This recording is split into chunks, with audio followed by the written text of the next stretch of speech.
Wow, this is different. It's a Saturday morning.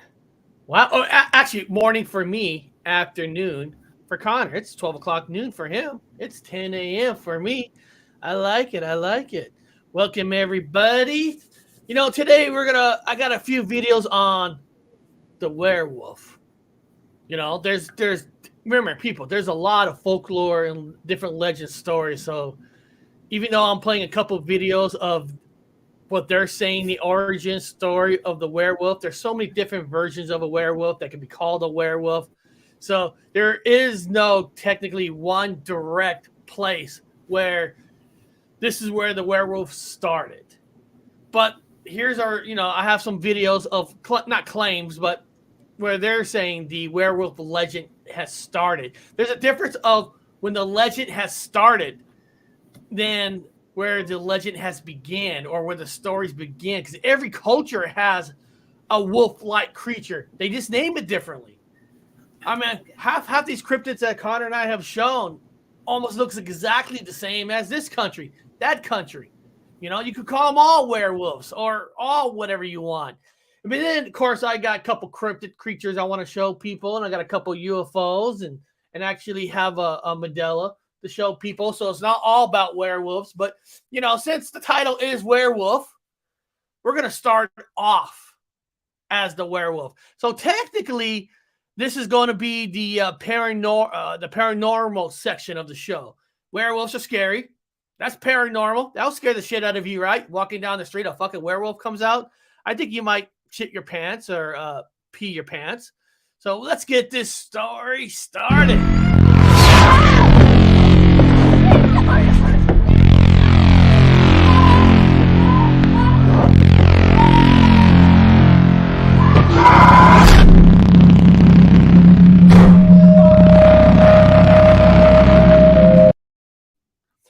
All right. Yes, guys. Bigfoot Anon is here, but he's actually at work. So sometimes he has to go on and off because, he's at work. So, and nobody, don't call his workplace to get him in trouble. All right. All right. He's working hard, Let's see. We got Chad Smith in the house. Man, Chad, thank you for donating to the channel on Thursday. I didn't see it in time. I didn't give you the credit, and I feel bad for that. So, Chad, for your donation on Thursday for the cartoon, this is for you, buddy.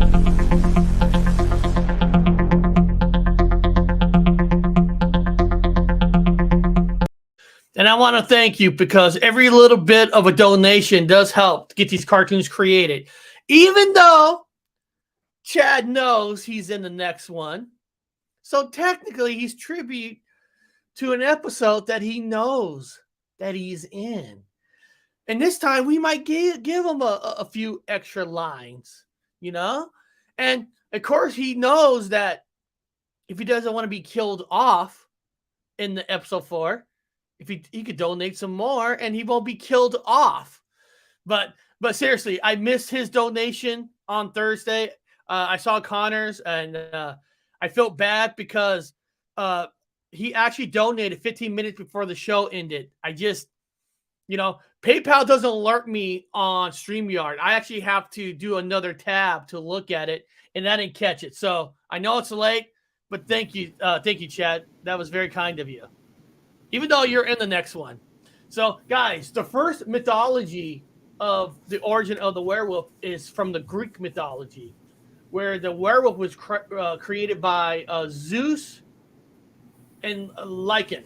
Zeus. So Zeus is the god that, man, he's kind of a mean god in a lot of ways. He just takes his way with women, have kids and babies and kills people off. Zeus is not a nice god at all. But here is a video of Zeus, like the origin story from the Greek mythology side. Awesome.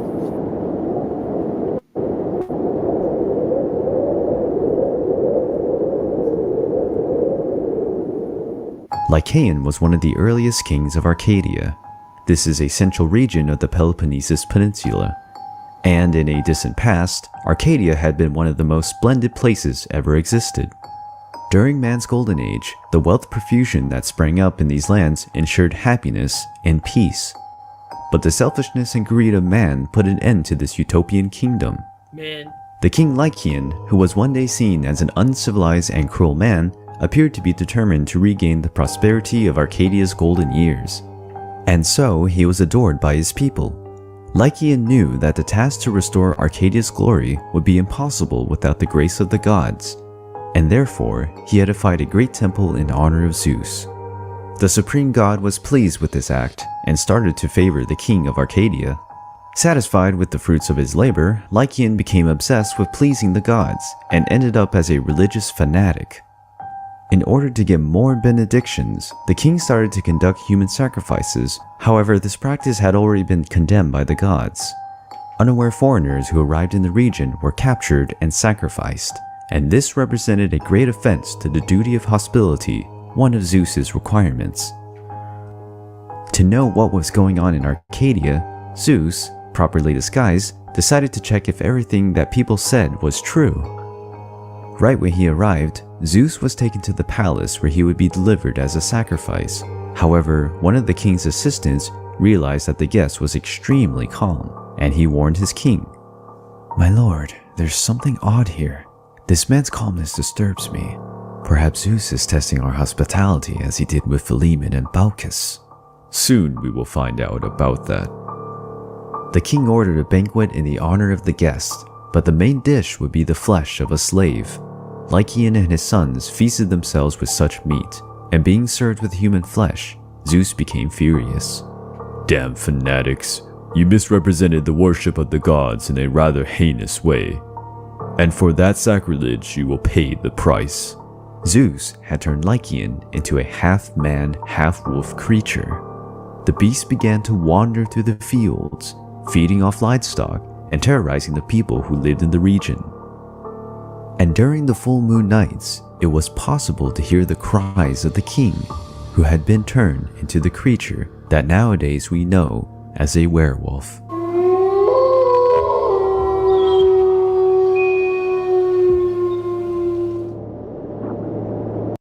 Well, there's one of them.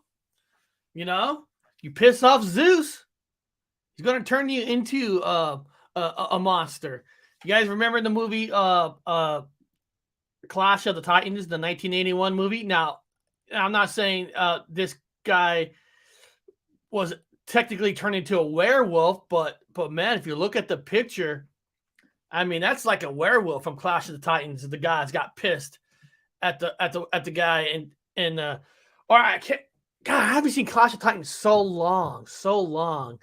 Wanted to pun, and so he took one of the goddess and took her son and made him into like a demon. But that's almost like a werewolf type of creature itself. I don't think they actually. I can't remember, Connor. I know you know movies.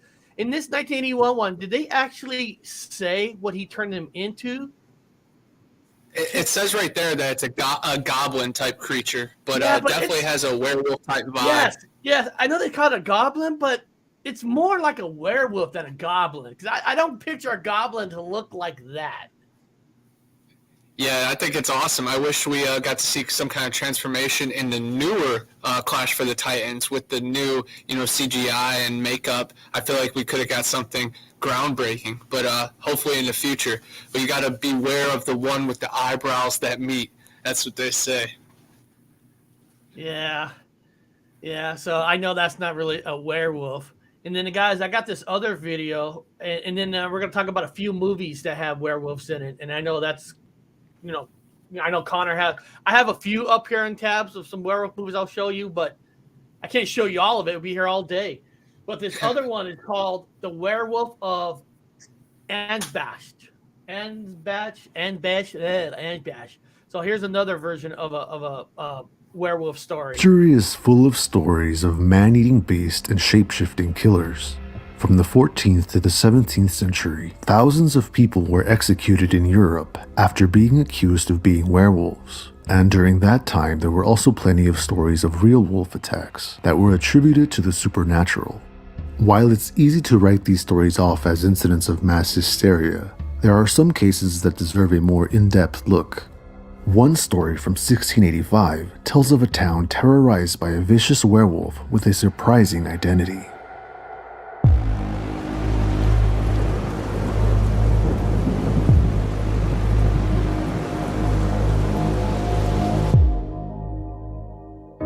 In 1685, in the Principality of Ansbach, which today is a part of Germany, the locals began reporting that their livestock were being killed by a mysterious beast believed to be a wolf. This was alarming to the villagers, but things took a turn for the worse when the beast began to attack and kill children.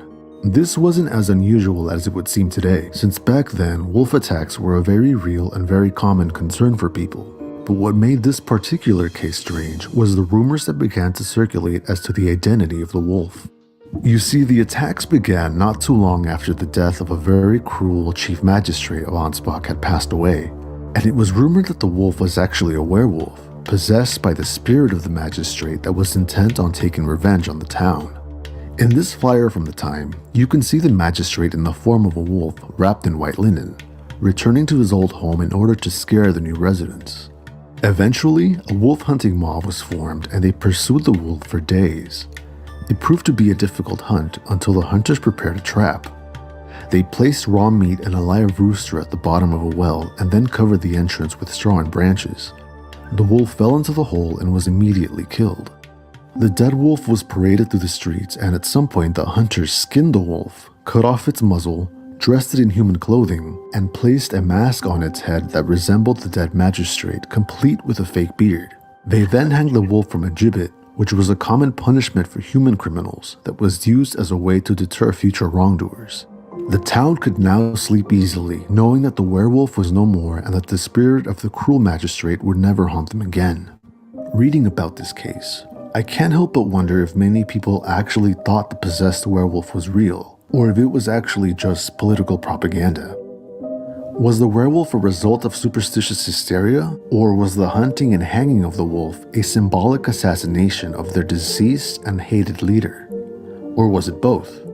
Either way, this was only one of many such incidents that plagued Europe at the time. While many people are familiar with the Salem witch trials in America, Europe also had a wave of witch and werewolf trials that led to the deaths of thousands. I'll probably cover that in a future video, since it's an interesting subject on its own. If you like this video, please subscribe. I want to have Connor to see if you want to get a crack at this question, but also not just this question.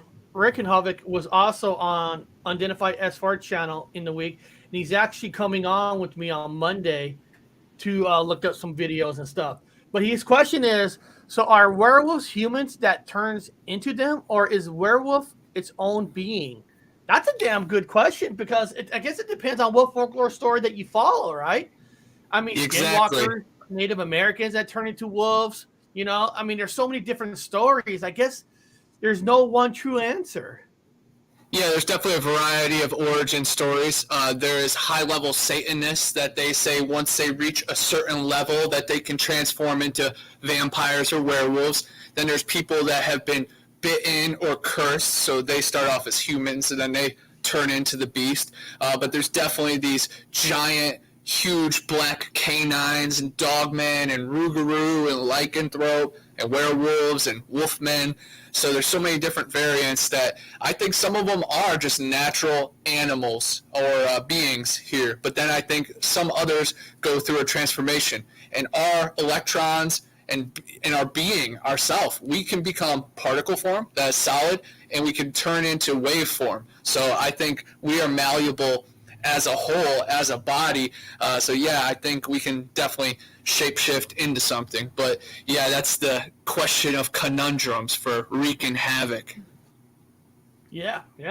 And of course, there's tons of different werewolf movies out there. There's werewolf movies for everything. Shit, there's a new werewolf movie that just came out on Netflix. I didn't even realize. I heard Connor say the word, but I thought that was some older werewolf movies. There's so many. And I'm like, oh, just drop with Jamie Foxx? Wow. Yeah, and I checked it out. That's mostly vampires, but it does get into, the dark If arts. there's a vampire, there's usually a werewolf, because usually the werewolves are the guardians for the vampires and stuff. Yes. And here's one of my favorite werewolf movie. Now, there's a lot, so I'm not going to go through every single one of them.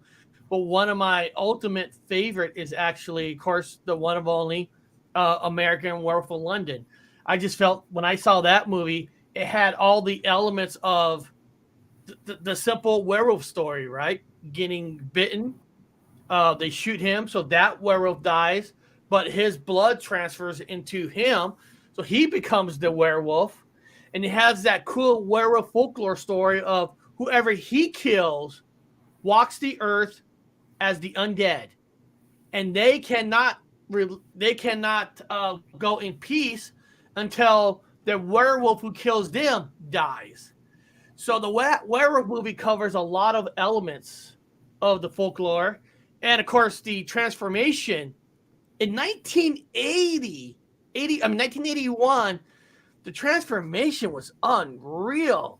I mean, I still watch it today, and that transformation is better than the fucking sorry-ass sequel that they made at UCGI that cost double the money to make the first one. And their transformation was horrible. But now in this one, they killed the wolf with a regular bullet. The bullets weren't the silver bullet. So, there's some parts of the story that doesn't follow actual folklore story. There's different ones. But if you take away that one, if you follow this other werewolf story, they do follow the silver bullet. And the movie itself is actually called Silver Bullet by Stephen King. But in that one, they actually use a priest, a minister, as the werewolf, which is kind of cool. Kind of like, here you are going to a house of God to represent love and all that, not knowing that man is supposed to represent love your neighbor is killing your neighbors at night. So that was a very cool to the storyline of the full moon, kind of like American Werewolf. But the only way to kill that werewolf was a silver bullet, which American Werewolf of London was just any kind of bullet, And then one of my other, even this one, guys, even Jack Nicholson played a werewolf. And here's where is it? Here we go. Here's a picture of Jack Nicholson, who's not even full werewolf, that actually looks like a werewolf. Even not at full werewolf, he looks like a werewolf. Now, but with that movie, to be honest with you guys, I don't know. I don't really watch that one. That one to me was a little bit I don't know. I hate to say it because I love Jack Nicholson, but that werewolf movie was a little bit too boring for me. So it was kind of I liked it, but it wasn't a werewolf movie that I could watch over and over. Now, this might surprise you, of a werewolf movie that I watch every single year. Every single year, I sit down, I watch this, and you're probably going to ask yourself why. You're going to ask yourself why. But I got to tell you guys, I love the Michael J. Fox werewolf. I'm sorry, people. I freaking love it. I watch it every single year. I love the... Oops, my fault. Let me get rid of that. I mean, here where's our picture? Right here. How many werewolf movies that you can say that you saw? Well, I guess the Halloween, two werewolves were having sex and they turned into a wolf. So I guess there was another one. But in this one, he's a werewolf who lost his virginity in a high school movie. Come on, how many werewolf movies where you get to see where a werewolf loses his virginity to a non-werewolf? How many? That's Teen probably Wolf the was only definitely one, right? Teen Wolf was definitely a big part of my childhood. Just getting to see it on TV. Michael J. Fox, he was that guy, and seeing him transform and then make every shot, like I still have thoughts about that in my head, growing up. And then the sequel with Jason Bateman definitely fell flat, but just so legendary, and it showed how there could be a nice side and an underappreciated side of the werewolves, and maybe just misunderstood. It's cursed and it's in his genes, but he's not a bloodthirsty monster. No, but in a lot of ways, you could say that they were the original X-Men. I guess because you could say that the werewolves are mutants, and they actually technically he has powers, strength, jump. He makes them shoot. So in a lot of ways, Teen Wolf could be a superhero if he wanted to, and all that. And there is another movie that's not technically called a werewolf, but I loved it so much. It was Underworld, where they're vampires, but they're fighting the werewolves, the Lycans. And I fucking love Underworld, man. When I saw Underworld for the first time, not just because she's in that leather outfit, actually, that movie deserves a picture. I love Kate Beckinsale, and whenever you talk bad about Pete Davidson, it might be true, but he had Kate Beckinsale at one time. So he did. That son of a bitch. He's a champ. He's the king of Staten Island. I don't know how. I don't get it. I don't get it. I mean, I put her in high regards because she's in Underworld. How the hell she dated that son of a bitch? I just don't know. But Underworld, I loved every single one except the Underworld when they brought in a child.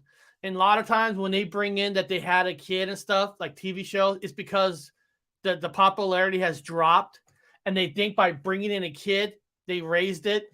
And that Underworld movie was, my opinion, kind of shitty, but and all that. But when Connor comes back, we'll get this. We'll find out his key werewolf movies and all that. So, but he's talking to a customer. While he talks to a customer, I'm going to put this intro on to get into the cryptids.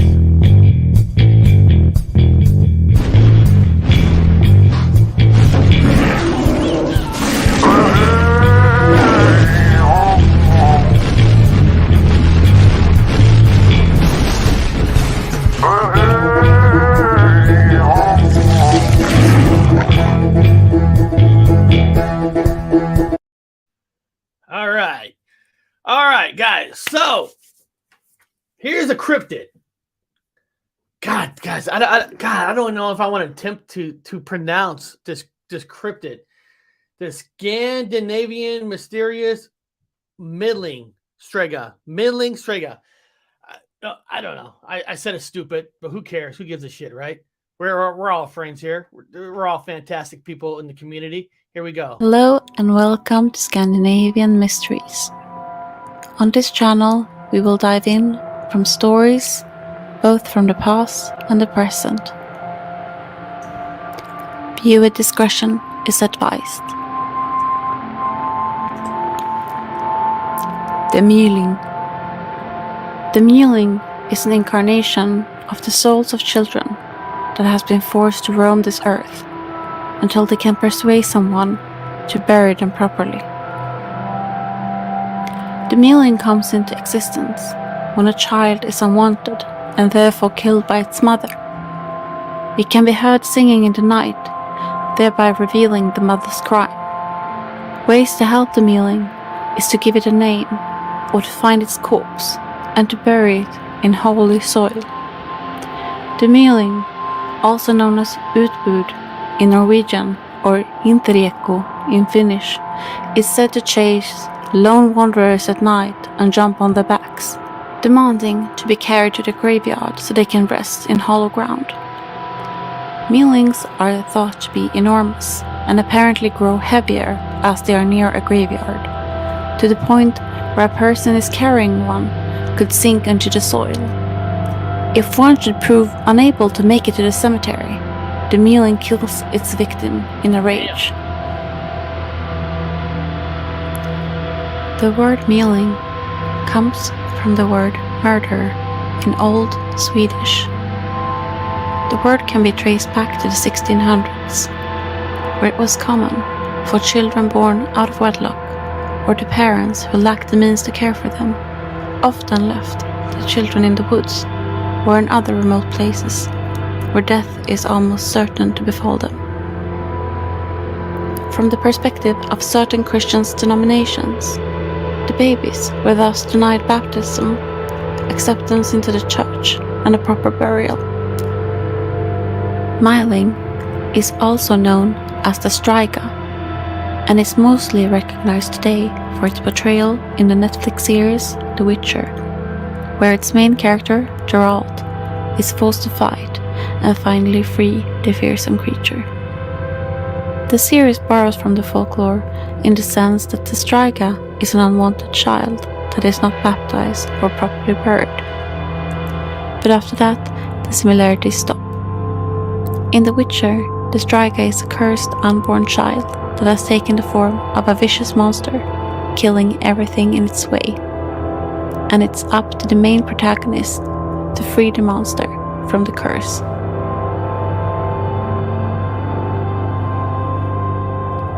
The name Striga itself is from the Albanian mythology and folklore, which is of a witch that sucks the blood of infants at night while they sleep, and then turns into a flying insect.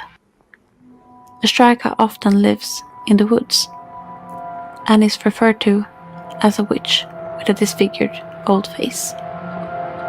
It is apparent that the Netflix series has borrowed from both the Albanian and the Swedish mythology for their particular monster.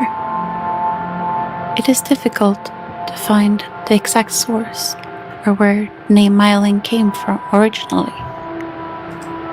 One could discuss. Let's think about that. So the Myling is based off dead children.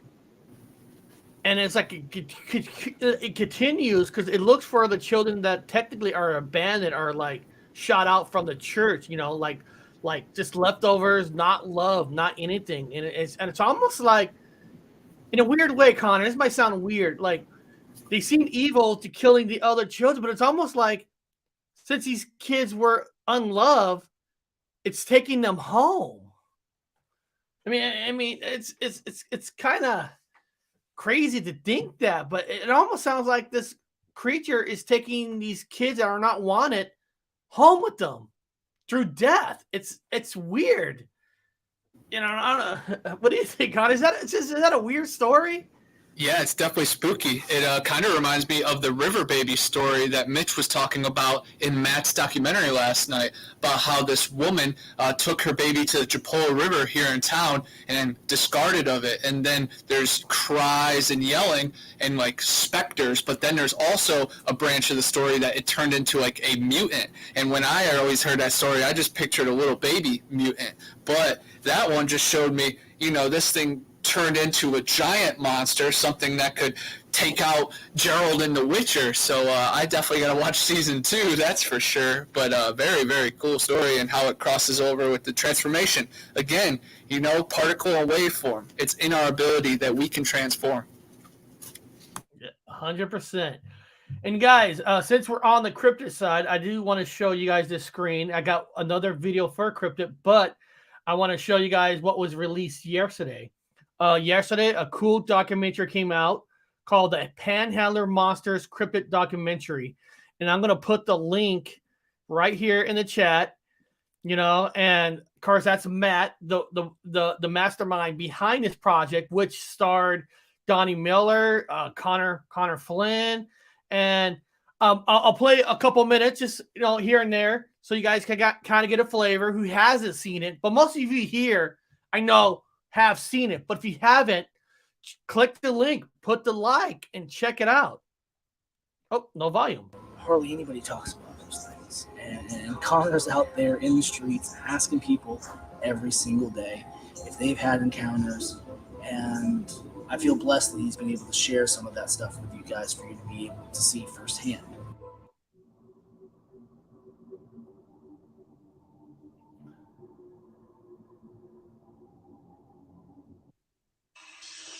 Beware. Be ready for a scare.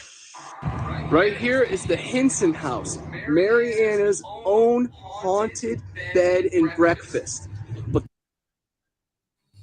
guys, we are in Esto, Florida, home of Two-Toed Tom, a famous fierce alligator that was known for killing mules, cattle, and even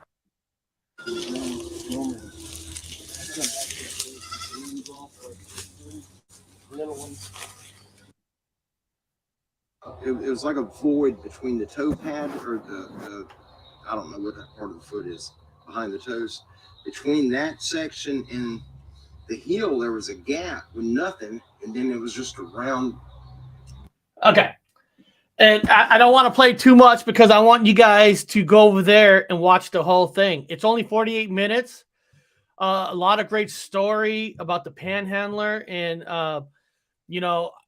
it's just, you guys got to watch it. You guys should watch it. Support Matt. The best way to support Matt is watching it, liking it, and if you have a YouTube channel yourself, put it on your community bar. I put it on my community bar yesterday. And sometimes, I'm not saying community bar is guaranteed to get other people to look at it, but when people follow that channel, they'll get a message that, like, Connor put something up on a community bar, and there'll be a link to it. You might not get all the subscribers to go to that link, but you might get a few. But think about this. Say 3 people go over to Matt's channel through my community bar. Say 3 people went over from Bigfoot Anon's channel. Identify S4's channel. 3, 6, 9, 20, 30, 50. So it adds up. So if you have a community bar on a channel, post it. Let people know that this great documentary's out. Share it on Facebook. Great material like this. You want more of it. You want more. You want to see more documentaries, right? To kind of like the reason I tried to push, one of the main reasons why, here, let me share another screen for a second. One of the reasons why I try to push, the cartoon out for people, because if you do this work, you do this documentaries, and, I do a cartoon series. If nobody watches, it makes you feel like you wasted a lot of hours and a lot of days doing it. So to encourage guys like Matt, even myself, to do more serious cartoon, to encourage Bigfoot Anon, Connor, to go out search, you got to watch them. When you see the views, it makes you feel good to do more. But if you get low views on them, you kind of feel like, man, I spent 3-5 days on this and nobody just cares. So go to Matt's channel, put the thumbs up, watch his documentary, and put in there why you like about it. What was your favorite part on it? Because sometimes to a guy creating it, Matt says, oh, wow, everybody liked when Connor talked about this. So maybe the next video I could concentrate more on this, what people like. So when you leave comments of what you like about something, believe it or not, that helps. Because we don't know. I don't know what everything that people likes.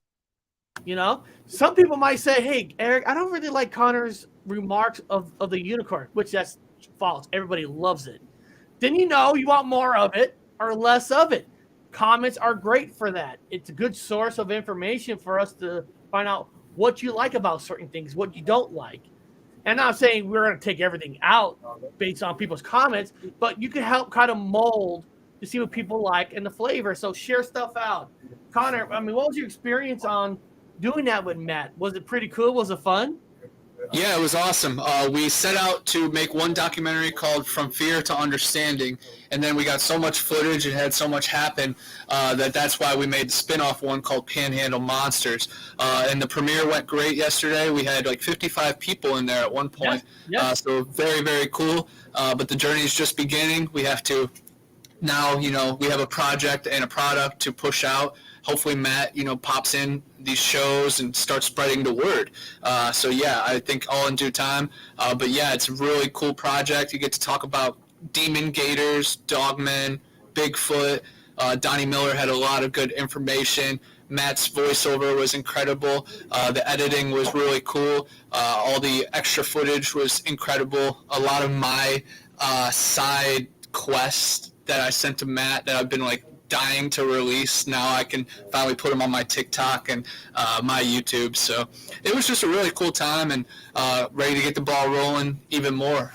But again, support goes a long way. When you drop a comment, it tricks the algorithm and YouTube, to push it out more. And that's something you guys can do for free. So, do it tenfold. That's all I can say is support to the max, because I have solid numbers.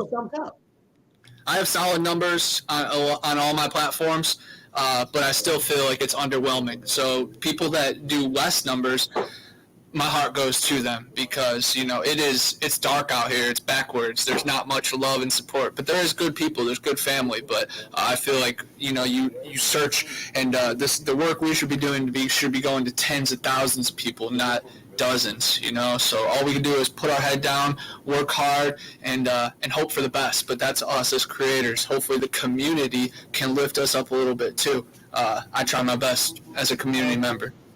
I got what she was saying. Suzanne first wrote, Connor, do you get a lot of hard man? I'm like, do you get a lot of hard man? But then she wrote, hat man stories. Yeah, I do have a couple hat man reports, but the closest one to me is my mom. My mom actually saw a hat man entity right in this area, and I have her interviewed. It's somewhere in one of my videos. I don't know if it's already released or in the queue to be coming, but I'm probably going to be releasing a premiere later this afternoon too, so everybody keep posted. That's so awesome. All right, guys, the next cryptid is the Aswang. The Aswang. It's a Philippines mythology. So let's check out the Philippines. What's their cryptid?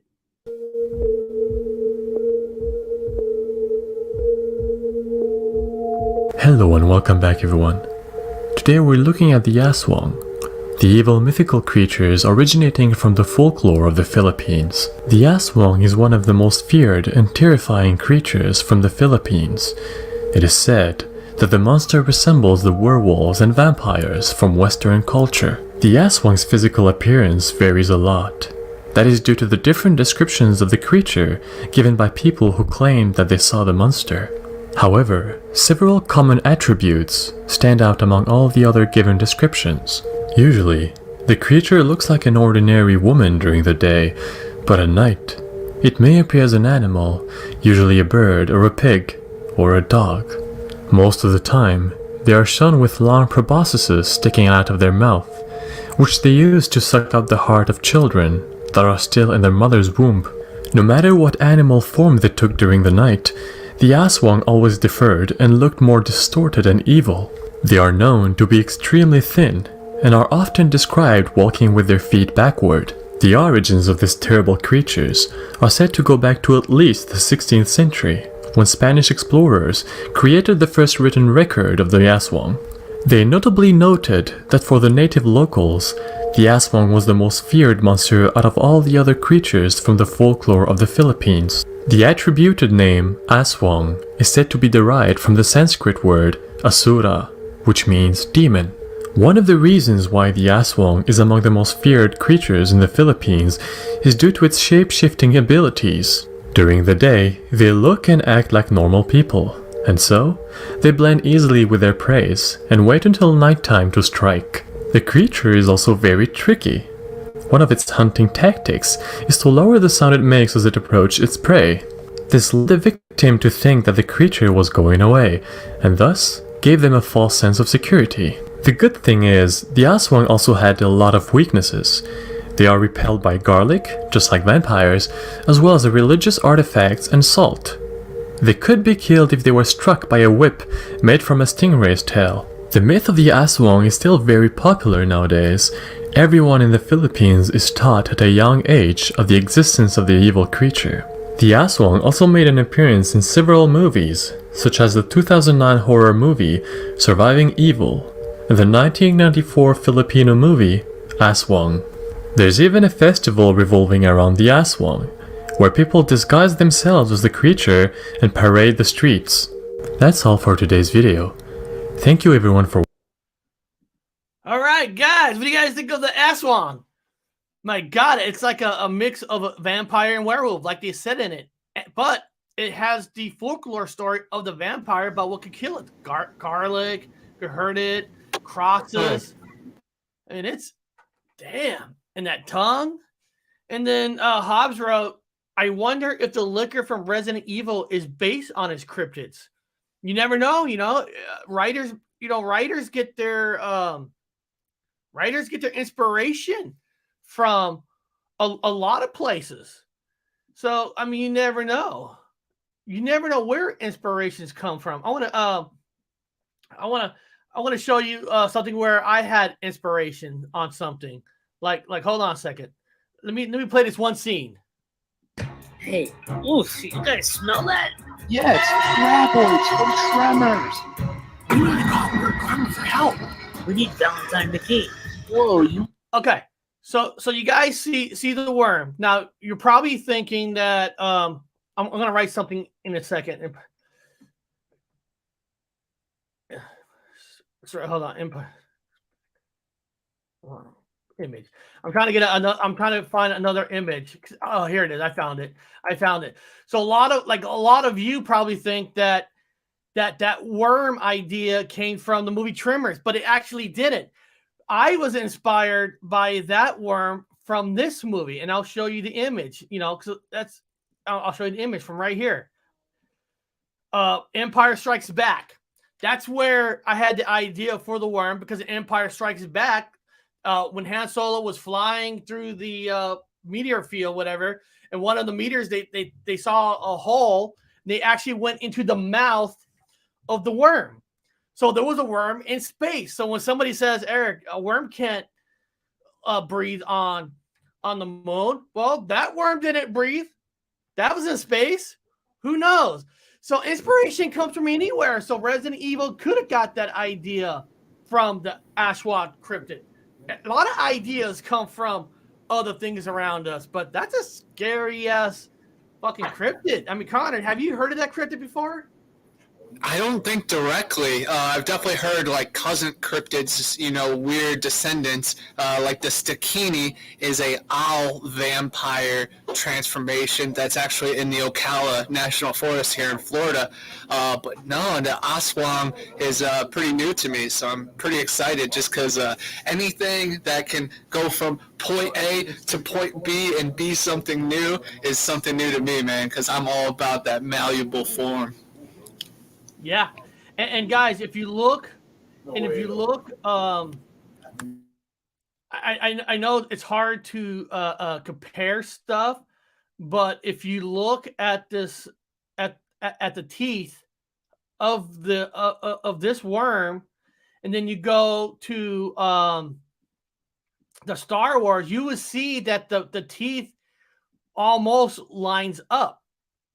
Right there, because that's the picture I sent to him that I kind of want the worm to look like. So the teeth is basically designed off of that. If you remember the movie Worms, they didn't have teeth.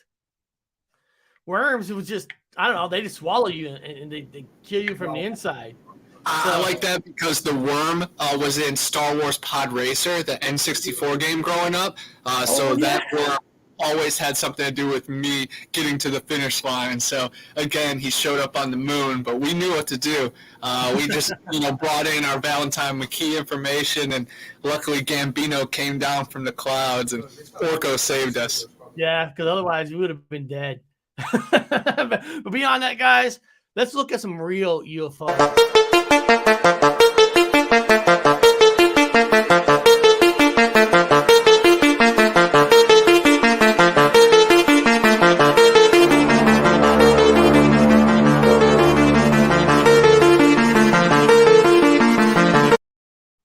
All right.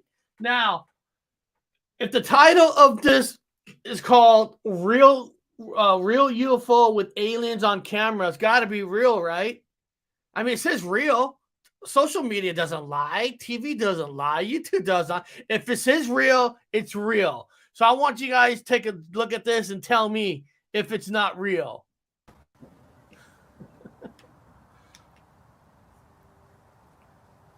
It's called Real UFO, people. It does actually do something. I swear, it does do something.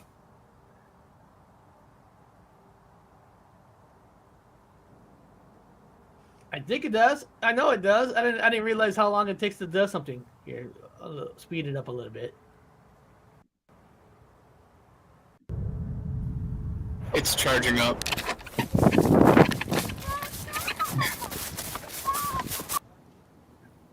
Whoa!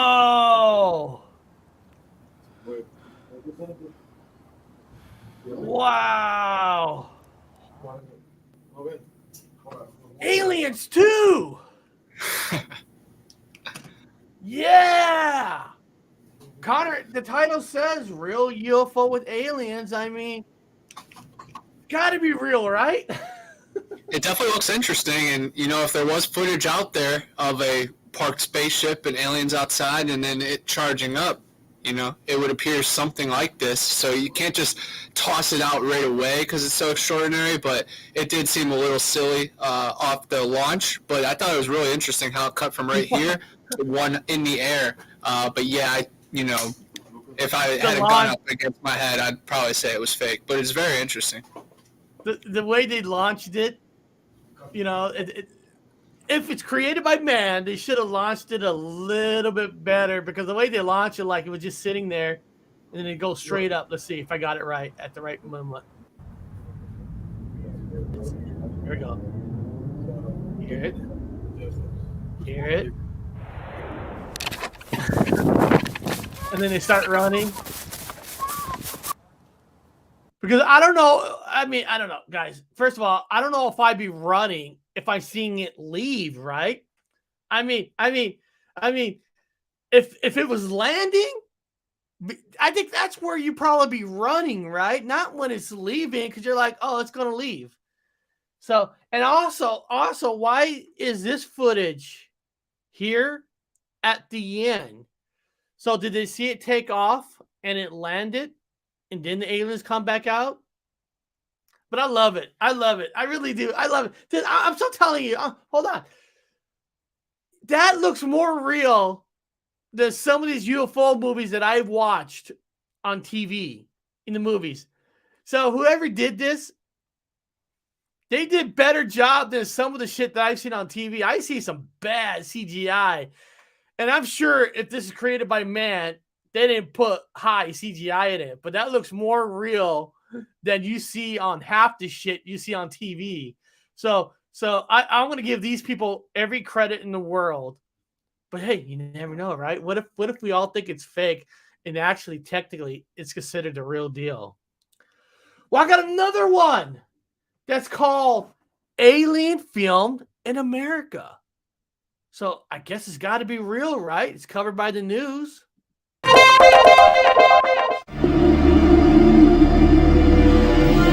It's an internet dream, and now an internet phenomenon.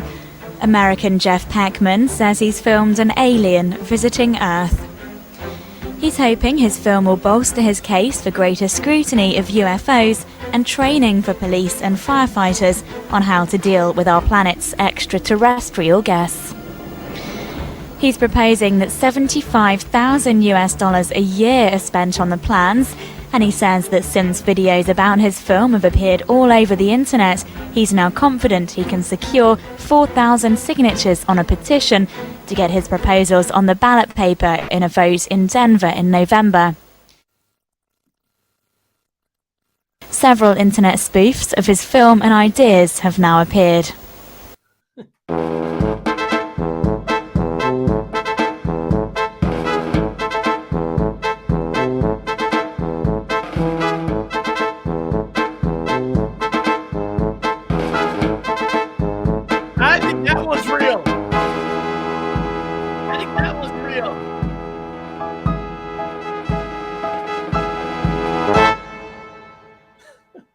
No, actually, if you go back, He's filmed an.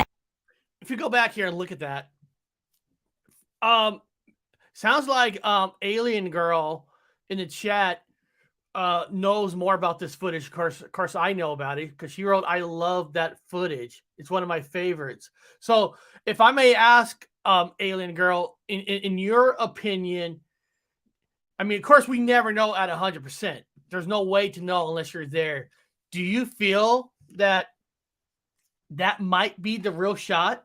I would love to hear. I would love to hear your opinion, because I can't. What do I know? Here we go. I meant the one before. Oh, the other one. The spaceship going up in space.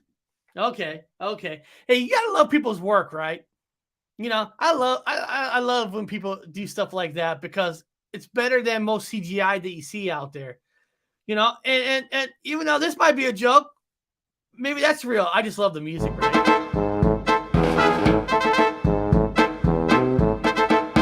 Actually, if you guys want to know a little thing, I actually there was another music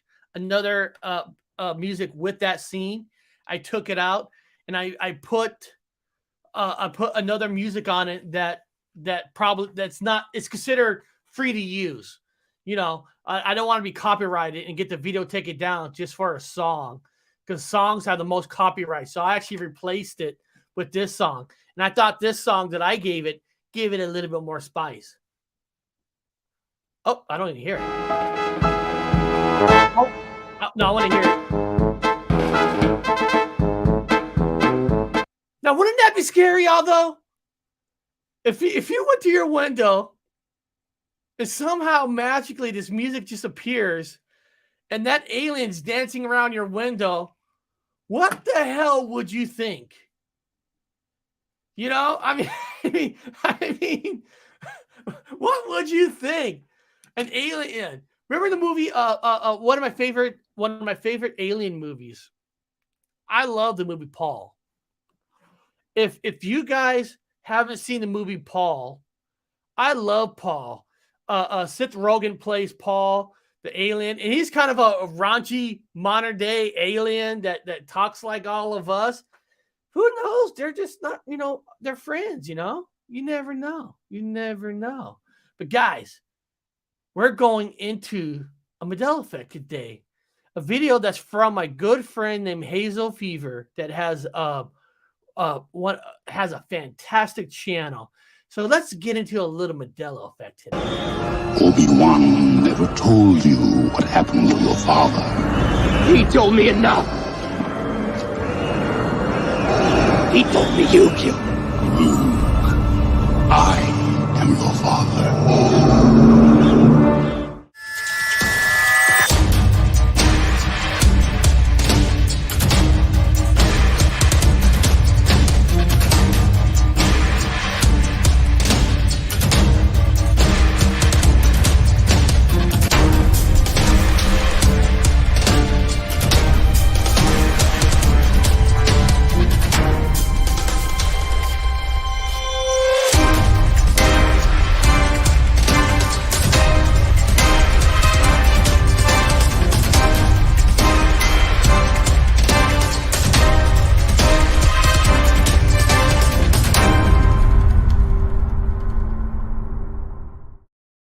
All right. Now, this is kind of interesting in a different point of view, in a way that I was noticing something else within the video of what the video is called. It's about Apple Computers Incorporation. This might be affect more for the older people who grew up when Apple first really kicked off in the 80s. But I'll play you part of this video and we're going to talk about it.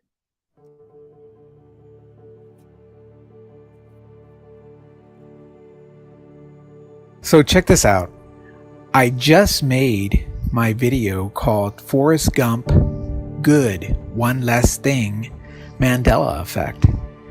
And while looking at the comments of my video, I went back and I started looking at the video. I came to the scene where he receives the letter from the fruit company, as he puts it, which turns out to be Apple Computers Incorporated. Well, the name of the company has changed, of the real company. I remember Apple Computers Incorporated. It was computers, more than one computer. Well, now it's Apple Computer Incorporated. So this is a change for me. It might not be for you. Take a look. Now, the first question is the people who remember Apple computers, you know, it's probably it probably be more with the older people who grew up with the Apple. I would like to hear what you guys think. I know it's hard to remember computer versus computers. Mandela effect messes me up. It does. It does because it makes you think. But for me, it's not the computer or the computer S that intrigued me. It's actually that rainbow color right there intrigues me more than the computer versus that here, let me show you Apple logos apparently through the years. Okay. So those are the Apple's logos through the years. We know it's silver now, but in 1977, for whatever reason, my memory of the color of the Apple wasn't that many colors. To me, the original Apple color, there's too many on there now. There's green, yellow, orange. For whatever reason, I remember only like 3 colors on it. It was like orange, red, and yellow. It was more solid. But now it's like a whole rainbow. It's all full of color. And that was actually tripping me out more. And I get it. I get it. Are the rainbow's colors different? That's a good question too. What are the actual colors of the rainbow? Actually, we'll look that up in a second because what caught me, he was looking at, where is it? Forrest Gump, right there. And when I was looking up on my computer, I know it looking it up here blurs it. When he was looking at it there on that paper, and I was watching the movie, I remember in the movie he's looking at the flag, and then the color is so extra bright in his video. And I remember in the movie it wasn't that bright. It was the color of the logo was a little bit more dim. I mean, that's me. And it's not totally different than the computers versus computer. And I think Identify S4 said something. That's the original Apple logo. Yeah, I know it's the original. Yeah, I know it's the original, but I remember it was less colors. That's just for me. That's for me. It's no big deal. But what do you guys remember? Computers versus computer? What do you guys remember on that part? I remember colors as well. That's great. Got it shipping. It may be a color correction. I mean, you never know. That's the thing about the Mandela effect, right? There's so many different things to look at, and then right here, if you look at the logo, look at this one. The 1976 Apple logo. I never remember any other logo than started with the 1977. Where the hell did that 1976 logo come from? And remember, Apple's was back in the day, and the Apple's in the 80s was huge. I mean, Apple just came out of nowhere, and it was just Apple was amazing. It was like a computer to take home with you. And it is funny how Apple and Microsoft, at the end of the day, they're all just pirates. They're pirates of the what do they call it? Pirates of, fuck, I'm from California. God damn it. From the Sun Valley. God damn it. I'm forgetting what they call that part of the valley. Holy shit. I'm from Fresno. I know that part of the valley. They're pirates because, Microsoft, Amazon stole their interface from Xerox. And then he showed it to Bill Gates, and then Bill Gates and Microsoft stole theirs from Apple. And then Microsoft got it to the market before Apple did. I mean, they're all such crooks, and they all steal everybody else's stuff and put it out. Oh my God, I love the Apples in the 80s Oregon Trail. Donnie Cho, in school, in junior high, we had to learn. They were teaching us how to do, programs, And one of the games they had us play was Oregon Trail. Oh my God, that is cool. But let's go back to the rainbow thing here. Let's look at what here. What are the official? Oh God, official. I can't official. Oh God, who cares? Colors of the rainbow. It'll correct it. Of the rainbow. Okay, here we go. Oh no, hold on. I clicked on a price one. So I guess so right here, these are the official rainbow colors palette. So that's the official rainbow colors right there. So yeah, so that's the official rainbow colors but it's just effect. And guys, before we end the show today, I'm not saying this is mysterious. I'm not claiming none of that, but there was a card left on my desk. There was a card left under here, and I picked up the card. You guys know sometimes I do I do a Star Wars reading, and this card fell out. I left it there. I just looked at it, and it's so cool to think about it. Okay, I want to do this reading for all of you in the chat. I'm going to do a reading for all of you in the chat. This is for all of you for coming in on a Saturday. I appreciate it. I love every single one of you people. The best community out there. Everybody gets along. Also tomorrow, all of you should be coming over to this channel tomorrow. Let me put the link. Let me put it up here for a second. All of you should be coming to Unidentified S-Force channel tomorrow. He's got one of my favorite people, one of my favorite subscriber, Brown Dwarf, who has a fantastic channel and has a fantastic UFO stuff that he's found. He's a fantastic researcher.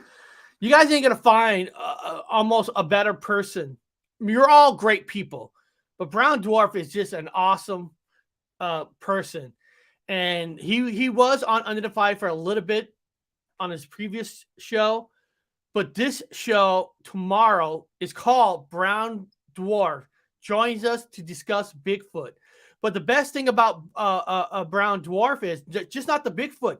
He does Bigfoot, UFOs. He's got some great UFO sightings on his channel, and I can't wait to see this tomorrow. So I put the link for this in there. So go there tomorrow, and I'm sure they're going to discuss some UFOs along with Bigfoot.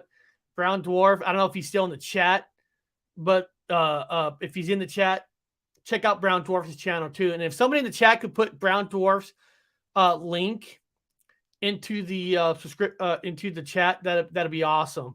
And then on Monday, Ricardo Havik 215 was also on Anthony's channel. He's going to be joining me on Monday to discuss videos. He's apparently got some paranormal stuff, and if he's got some videos want me to show, I'm going to show him. So that's exciting. There's so many great shows coming up. There's so many great channels that I see people in the chat. Danny Statton's got a great channel, great stuff. My good friend Mandela Affected Texas Danny got some great stuff about changes, land changes, and all that. And Aliens Girl speaks for herself. She's got a great channel. She's got a fantastic channel. So there's a lot of great channels, And I know you can't get to all the channels live, but at least on YouTube, you can watch anytime you want. And when you go watch those videos, even though you're not watching it live, leave a comment and say, hey, I just watched it. Great job. But here's a card reading from me. Okay. And I'm going to, I want you guys to see this card, Activity. And it's about the community. And I thought this is a perfect card for you all because we're all one happy community, right? It says, get together with friends and plan a day of community service. Even a small group of people can make a change when they work together. So when you get together with a lot of people, magic can happen. And that community service could be a lot of different things. I think for me, getting together with a lot of you, like with Anthony and Connor, and you know, working on the cartoon behind the scenes together, creating voices as a community, and then showing it to the community to put smiles on people's faces. You know, that to me is considered a community of doing things for other people. Getting the next one, the episode 4, when I get the graphics back, I'm gonna have to have Chad, Sonny, Spooky to reappear, Anthony, all of us community to get together, do some voices, and I'm gonna have some additional voices that I'm gonna need for episode 4. So if anybody wants to donate, wants to be part of a voice, donate to the channel, and you can be a voice. Because guys, at the end of the cartoon, there might be some mermaids. So some of you want to be a mermaid and have a voice, a donation to the channel. And that's, guys, the reason I do that is it helps to get these cartoons created. So I'm not like trying to sell lines, but that's the way to get people to get these cartoons created. So if you want to be a mermaid, you know, donate to the channel, PayPal, whatever you want to do, it helps. Now, I'm going to do something special right now. I'm going to try to read this in Yoda, in Yoda voice. I got to warm that up. I haven't done Yoda in a while. Oh, get together with friends and plan a day of community service. Even a small group of people can make a big change when they work together. Together we work. Together we are. Together we are one. Together. Oh, yeah. Oh, yeah. Guys. Terry Brown. You guys all know Terry Brown. Terry Brown is going to make his cartoon debut in episode 4. Terry Brown is going to be in episode 4. Now, I haven't told him exactly what's going to happen to him in episode 4, but he's in it. But Terry, your donation helped. Thank you, my friend. You, special you are, Terry. You are good for the people. Donnie, I used to have Yoda's voice down to the max. But because I haven't done it in a long time, I'm warming up my vocal cords to get the Yoda voice completely back. Because, you know, I got a baby now. I got a baby Yoda. Baby Yoda, he is. Yes. I had sex with some people at the Jedi temple. Yes, he was born from me. Yes, he was. You're just not gonna know who. Yes. So I'll get my voice better. And you know, and I keep telling Chad, I keep telling my buddy Chad, because Chad actually donated in my last show. I told Chad, now, if he wants his character to keep living, he's gonna have to keep donating. Yes, he's gonna if he wants to live to have another episode, he's gonna have to tribute. That's funny. So, guys, I just want to say I want to thank you guys for coming in today. I know it's a Saturday. I didn't do a show yesterday, but I felt bad. I actually did. I felt bad for not doing a show yesterday. So I wanted to make sure that I get one in today. And I want to thank you all for joining, for being here. And again, thank you guys. Like I said, anybody who donates to the channel goes directly to the cartoons. It goes directly to the cartoon, and we appreciate it. It helps to get it made. And you know, I got episode 4 locked in. So episode 4 is happening for guarantee for sure. So what it is now is the donations are going for episode 5 to get that one locked in. Okay. I haven't got that one locked in yet. I'm trying to raise. For episode 5. I'm just gonna say the cartoons cost over $300 to make. They cost over $300 to make. It costs over 300 to get with all the things that needs to be done. It takes about 300 to get them done. So 3 cartoons, believe it or not. Well, the first one was cheaper. The second one costs more because more minutes you add, more you pay. So overall, the 3 cartoons, you could say probably costed around $700. $700, believe it or not. You know, and a lot of it is from a lot of it. Oh, here, let me get him back. Sorry about that. I was getting everybody a card reading, so I wanted them to see it on a bigger screen. So the total cost of the 3 cartoons that were done actually came out probably around $700 with everything that has been done to it.